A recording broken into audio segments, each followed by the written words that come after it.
নমস্কার আমার প্রিয় পরিবার, কেমন আছো সবাই? আশা করছি সবাই ভালো আছো, সুস্থ আছো। আমার নতুন একটা ব্লগ ভিডিওতে সবাইকে জানাই অনেক অনেক স্বাগত আর ভালোবাসা। আমিও আজকে একটু ভালো আছি। তো দেখো, সকালবেলা স্নান করে পুজো দিয়ে এখন একটু টিফিন করতে বসেছি। আর মুখে কোনো রুচি নেই, কোনো কিছু ভালো লাগছে না। তার বরমশাই সকালে ইডলি এনে দিয়েছে, তো এখান থেকে আমি মাত্র 2টো ইডলি খেতে পেরেছি। আর সাম্বার চাটনি কোনো কিছুই খেতে পারিনি, এখান থেকে 2টো খেয়েছি আর বাদবাকি 2টো ছিলই। তো দেখো, এদিকে গ্রসারি জিনিসগুলো অর্ডার দেওয়া হয় যে প্রত্যেক মাসে প্রথম দিকে সেই জিনিসগুলো অর্ডার দেওয়া হয়েছিল, তো সেইগুলো আজকে সকাল সকাল চলে এসেছে। সকাল 10টা, সকাল বলতে সকাল 10টার সময় চলে এসেছে। তো সেইগুলো দেখো এখন আমি একটু দেখে নিচ্ছি, মিলিয়ে নিচ্ছি, তারপরে এগুলো গুছিয়ে রেখে দেব। তো বন্ধুরা, আজকে এই ভিডিওটা হচ্ছে 14 জুলাইয়ের ভিডিও। এডিট করে উঠতে পারিনি, তাই ভিডিওটিও দেওয়া হয়নি বন্ধুরা, তার জন্য আমি ক্ষমা প্রার্থী। আর আমি আগের থেকে তোমাদের কাছে সরি চেয়ে নিচ্ছি, কারণ আমার ভয়েসটা হয়তো অতটা ভালো আসবে না আজকে, আর তোমাদের হয়তো শুনতেও ভালো লাগবে না, কারণ আমার গলাটা অনেকটা বসে গিয়েছে কাশির কারণে। তো সেই কারণে আমি প্রথমে ভেবেছিলাম যে ভয়েস দেব না, তারপর ভাবলাম যে না, ভয়েস যদি না দিই ভিডিওটাও অতটাও ভালো লাগবে না, বোঝা যাবে না কিছু। তাই ভাবলাম একটু একটু ভয়েস দিই, তাই একটু একটু করে ভয়েস দেবো বন্ধুরা। আমার সঙ্গে থেকে ভিডিওটি তোমরা দেখতে থাকো, আশা করি তোমাদের ভালো লাগবে। তো দেখো, সব জিনিসগুলো আমি মিলিয়ে নিয়েছি, এখন এগুলো আমি একটু গুছিয়ে রেখে দেবো। দেখো, এখানে আছে 1 ব্যাগ চাল, আর এখানে আছে একটা শ্যাম্পু। এই শ্যাম্পুটা 1 টাকাতে নেওয়া হয়েছে। এবার চিনি অর্ডার দেওয়া হয়নি, কারণ চিনিটা ঠিকঠাক দামে পাওয়া যায়নি, চিনির দামটা একটু বেশি ছিল, তাই চিনি অর্ডার দেওয়া হয়নি। চিনি আমরা এখান দোকান থেকে নিয়ে নেব। আর এই যে শ্যাম্পুটা দেখছো, এই শ্যাম্পুটা 1 টাকাতে নেওয়া হয়েছে। দেখো, এখানে 1 টাকাতেই শ্যাম্পুটা নেওয়া হয়েছে। এটার দাম আছে 215 টাকা। এটা 1 টাকাতে নেওয়া হয়েছে আর কি, মানে একটা অফার থাকে না যে এত টাকা জিনিস নিলে কিছু একটা ফ্রি বা অফার দেওয়া হয়, সেরকমই। তো এইবারে শ্যাম্পুটা নেওয়া হয়েছে, অন্যবার কিন্তু চিনি থাকে। তো এবার চিনি দেয়নি, এরপর চিনির বদলে শ্যাম্পু দিয়েছে। তো দেখো, সব জিনিসপত্র গুছিয়ে রেখে তারপর আমি হসপিটালের উদ্দেশ্যে বার হয়ে পড়েছি। তো হসপিটালে যাচ্ছি, তা রাস্তায় একটু ভাবলাম ভিডিও করে নিই। খুব সুন্দর লেগেছিল আমার জায়গাটা। এখানে একটু রোডের মধ্যে যাচ্ছি, হাইওয়ের মধ্যে, একটু পরে তোমরা দেখতে পারবে। খুব সুন্দর একটা দৃশ্য, আমার খুব ভালো লেগেছে। রাস্তার ধারে ধারে ছোট্ট ছোট্ট নার্সারি, তাই ভাবলাম আমার বন্ধুদের সঙ্গে একটু শেয়ার করি, খুব ভালো লেগেছিল। তো বন্ধুরা, দেখতে থাকো। আমি বেশি কথা বলতে পারছি না, কারণ প্রচণ্ড কাশি হচ্ছে, বেশি কথা বললে একটু একটু করে ভয়েস দেবো।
তো বন্ধুরা, হসপিটালে আর ভিডিও করতে পারিনি কোনো রকম, কারণ আমার প্রচণ্ড ঘামাতা ঘোরাচ্ছিল এই রোদে।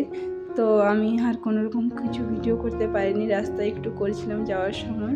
তো দেখো, এখন বিকেলবেলা, আর বিকেলবেলা এসেছি সোনামার জন্য একটু কেনাকাটা করতে। সোনামার যেহেতু 15ই জুলাই জন্মদিন, তো সেই কারণেই আজকে একটু কেনাকাটা করতে এসেছি। আগের থেকে তো এবছর কোনো কিছু কেনাকাটা করতে পারি, শরীর অসুস্থ থাকার কারণে। তাই ভাবলাম আজকে সন্ধ্যেবেলা গিয়ে একটু সোনামের জন্য জামা কাপড় নিয়ে আসি, সোনাম একটু খুশি হবে। তো দেখো, এখন সোনামের জামা কাপড় দেখছে, ওর পছন্দ হচ্ছে। আর আমি দেখো এদিকে বসে পড়েছি, কারণ আমি একটু দাঁড়িয়ে থাকতে পারছি না।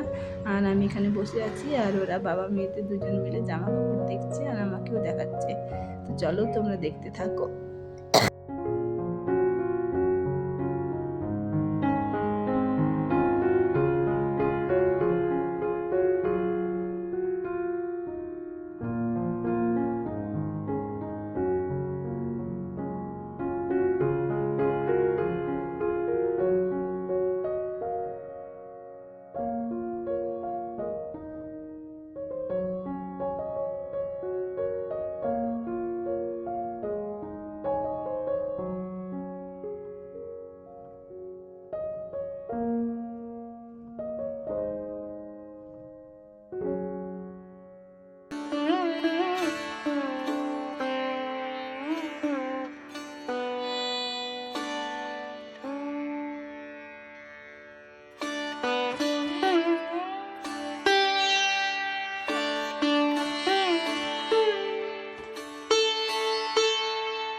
অনেকগুলো জামা কাপড় দেখিয়েছিল দোকানে, কিন্তু সেরকম একটাও পছন্দ হচ্ছিল না, আর এই একটা একটু পছন্দ হয়েছিল। তো ভাবলাম তাহলে এটাই নেওয়া যাক, কিন্তু জামাটা পরে দেখার পর দেখি যে হাতগুলো একটু বেশি বড় হচ্ছে, তাই এটাও আর নেওয়া হয়নি। তো যেগুলো নিয়েছি সেগুলো তোমাদেরকে বাড়ি গিয়ে দেখাবো। তো দেখো এখানে একটা দোকানে এসেছি, এখানে ফুচকা নেবে ওরা, আর আমি ফুচকা খাবো না, আর আমি এখানে একটা সিঙ্গাড়া খেয়েছিলাম, আর আমরা কিছু বাজার করে বাড়ি চলে এসেছি। দেখো কিছু সবজি বাজার করেছি, আজকে যেহেতু হাটবার সেই জন্য কিছু সবজি বাজার করে তারপর আমরা বাড়ি চলে এসেছি। তো দেখো সোনামা নিয়েছে এই একটা ড্রেস। তো ড্রেসগুলো কেমন হয়েছে কমেন্টে অবশ্যই জানিও। তো সোনামার এটা আরেকটা হচ্ছে এইটা। তোমরা দেখো 3টা ড্রেস নেওয়া হয়েছে, একটু কমের মধ্যে করে 3টা ড্রেস নিয়ে নিয়েছি, কারণ যেহেতু সামনে আসছে গণেশ পুজো, আর এখানে গণেশ পুজো প্রচণ্ড ধুমধাম করে হয়, 10 দিন ধরে গণেশ পুজো হয়, তাই ভাবলাম ড্রেস একেবারে নিয়ে নেওয়া যাক। তাই কিছু ড্রেস একেবারে নিয়ে নিয়েছি যাতে সোনামা গণেশ পুজোতে পরতে পারে। তো দেখো এই 3টে ড্রেস নেওয়া হয়েছে। তো ড্রেসগুলো কেমন হয়েছে একটু জানিও। তো এই ড্রেসটার যে স্কার্টটা একটু বড় হচ্ছে, এখানে বেল্ট দেওয়া আছে, তাই বেল্টের সাহায্যে এটাকে একটু টাইট করে পরা যাবে। তো দেখো বন্ধুরা কেমন হয়েছে ড্রেসগুলো অবশ্যই জানিও।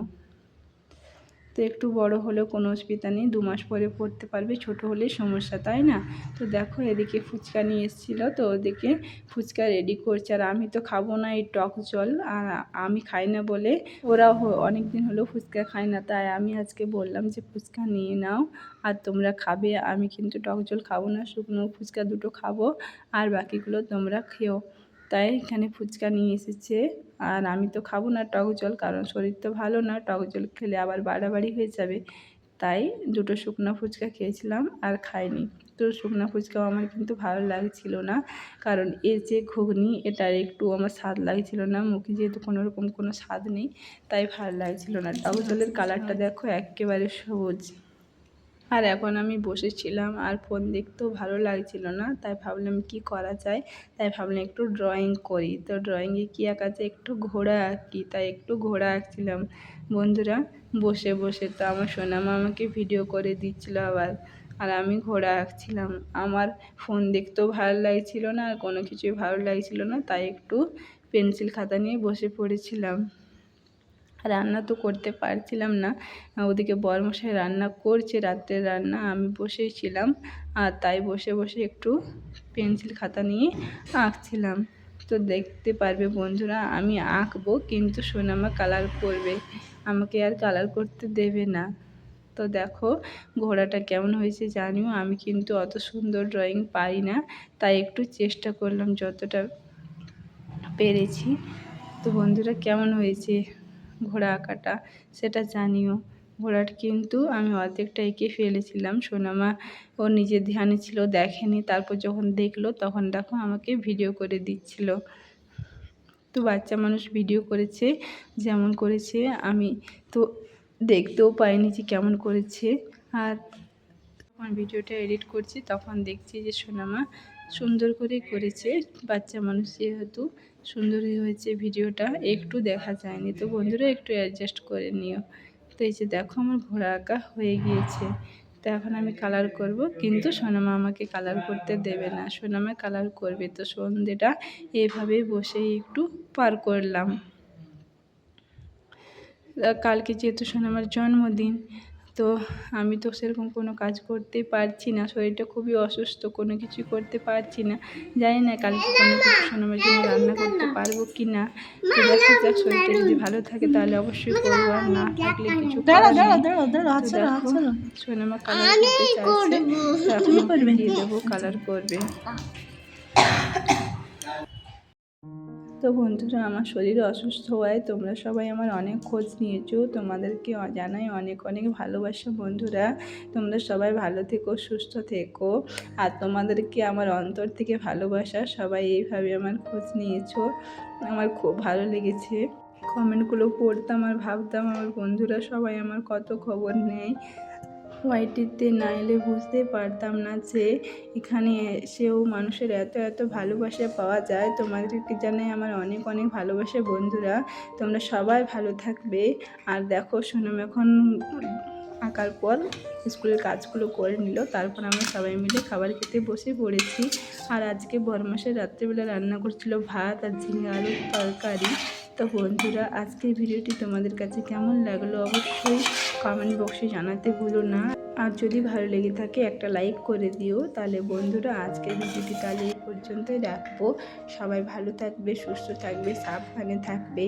আর জানি না কবে আরও ভিডিও নিয়ে আমাদের সামনে আসতে পারবো।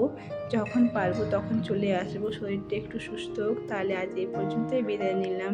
শুভরাত্রি, টাটা।